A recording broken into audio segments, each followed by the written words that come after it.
today I'm going to show you how to create an outline text in Gimp.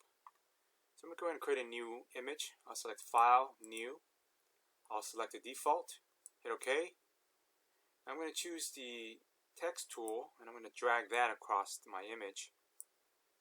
I'm going to change the font size to something about 250.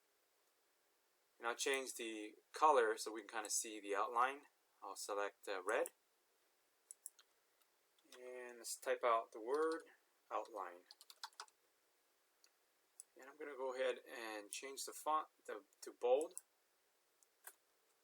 And what you want to do now is right click on your layer for your text and choose alpha to selection.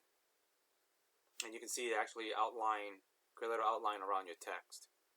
So now you want to select the select menu and come down to grow.